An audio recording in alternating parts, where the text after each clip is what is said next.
Students of class 10, welcome to this civics class. Today's point, as I mentioned in the board, points are as follows. Functions of the cabinet: administrative powers, legislative powers, financial powers, proclamation of emergency, checks on the Prime Minister's authority. Okay. So these are the points now we are going to teach. And this is the lesson. After having taught this lesson, one more lesson is required to be taught. That is the Supreme Court, the judiciary system. Then the entire syllabus as per the revised syllabus of the council will be over, both from history and civics. Now, this is the last lesson. This is the lesson, the Prime Minister and the Council of Ministers, functions of the cabinet. Now, first point: administrative functions. Administrative functions.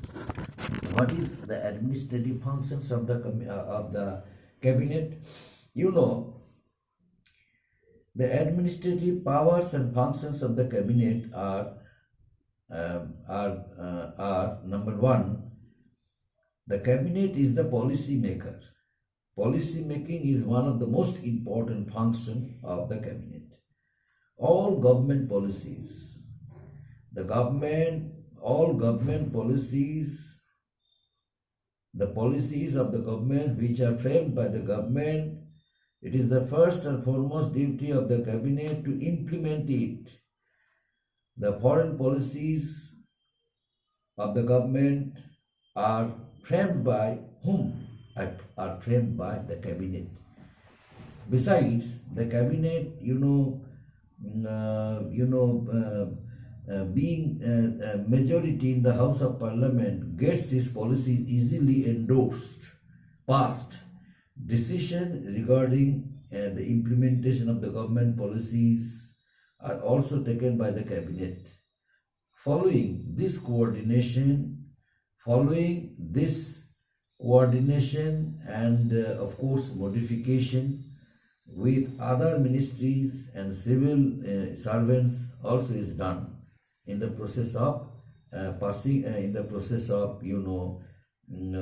making government policies. So these are the most important powers cabinet can enjoy. And the cabinet also, as I mentioned earlier, is the policy maker. The cabinet is the chief policy making organ of the government, and it is the highest decision making authority in Indian parliamentary system. Besides, the cabinet can do other works like this as its administrative powers. All decisions on issues, all decisions on relating to peacekeeping requirements, economic policy, electoral reforms, defense and internal crisis, internal security, imports and trades, etc., the cabinet's decision is final. The cabinet takes all the decisions in consultation with the Prime Minister, and the Prime Minister discusses all matters relating to administration with his colleagues, means with the cabinet, in the cabinet, and decides the policies to be adopted.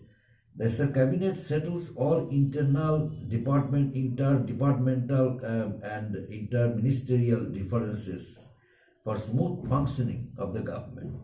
Means the cabinet decides the final finance policy. The cabinet decides later on I shall discuss about it. The cabinet decides the final financial policy and takes care of, and also coordinates the function of various cabinet committees. That's why the role of the cabinet, the administrative powers of the cabinet is very important. It helps the cabinet to run a very smooth government throughout its normal tenure, 5 years. And next one, legislative powers of the cabinet. Legislative power. The cabinet is responsible to pass any bill in the House of Parliament. Before passing any bill, the cabinet discusses the whole matter with the Prime Minister. The Prime Minister is requested to give his opinion over the matter of overpassing any bill.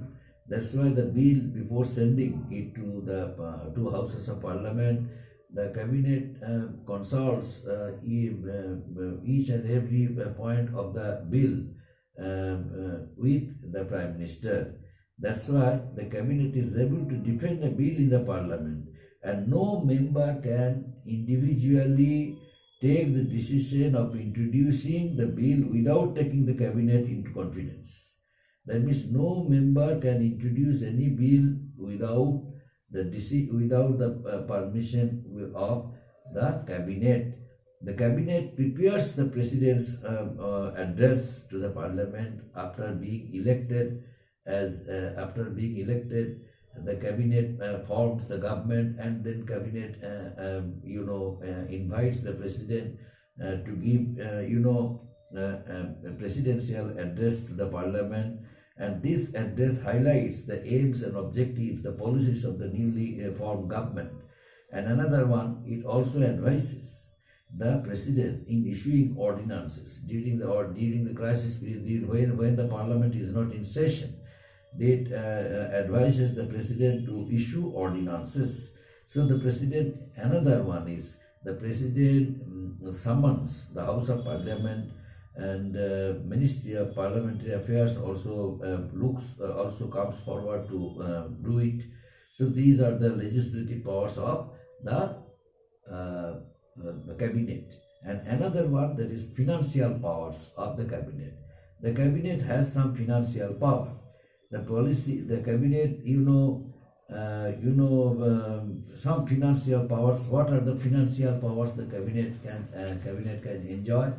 There are some financial powers of the cabinet. The cabinet,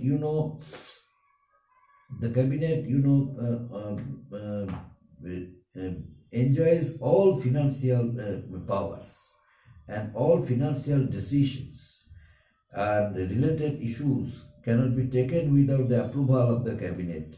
The cabinet, determines what taxes are to be imposed and how the funds are to be spent.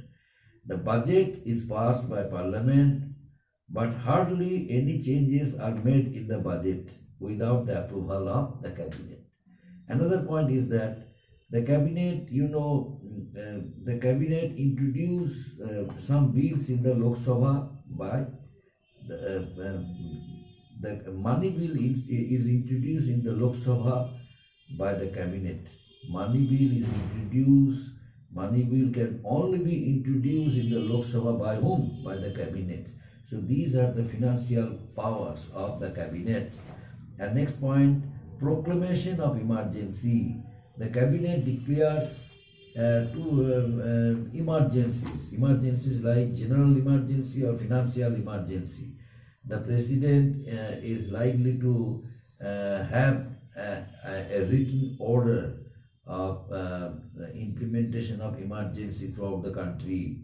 Then, after having received a written order from the cabinet, the president declares either general emergency or financial emergency throughout the country.